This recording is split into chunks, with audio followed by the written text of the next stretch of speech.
લીંબડી ખાતે નવીન તાલુકામાં તલાટી મંડળની રચના કરાઈ।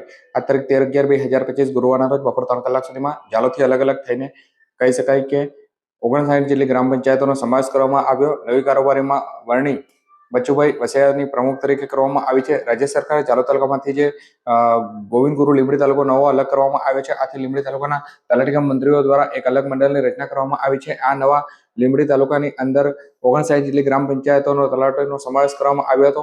મધ્યાહન ભોજનના પ્રમુખ ચૂંટણી બાદ તલાટી મંડળના વિવિધ હોદ્દેદારોની સર્વાનુમતે વરણી કરવામાં આવી હતી। લીંબડી ખાતે મંડળની કારોબારી વરણી પ્રસંગે જાલોદ તલાટી મંડળના પ્રમુખ સુભાષ મોગાણા સહિત જાલોદ અને લીંબડી તાલુકાના મોટી સંખ્યામાં તલાટીઓ હાજર રહ્યા હતા। તેમણે નવનિયુક્ત કારોબારીને શુભેચ્છાઓ પાઠવી હતી। નવા રચાયેલા લીંબડી તાલુકાના મંડળના પ્રમુખ તરીકે બચુભાઈ વસૈયા, મહામંત્રી તરીકે કિરણભાઈ મચ્છાર અને ઉપપ્રમુખ તરીકે નીલાબેન વસૈયાની બિનહરીફ વરણી કરવામાં આવી હતી। નવનિયુક્ત પ્રમુખ બચુભાઈ વસૈયા અને તેમની ટીમે સંગઠનની જવાબદારી સ્વીકારતા જણાવ્યું હતું કે તેઓ આગામી સમયમાં લીંબડી તાલુકાના તમામ તલાટીઓના હિતમાં કામ કરશે અને તેમણે સંગઠનાત્મક મજબૂત બનાવીને તલાટીઓના પ્રશ્નોનું નિરાકરણ લાવવા પ્રયત્નશીલ રહેશે તેવી ખાતરી કરી હતી। જાલોદ તલાટી મંડળમાંથી બી અલગ થઈને નવા મંડળની રચના થવાથી લીંબડી તાલુકાના તલાટીઓ હવે પોતપોતાના કાર્યક્ષેત્રના પ્રશ્નોને વધુ હકારાત્મક રીતે રજૂ કરી શકશે।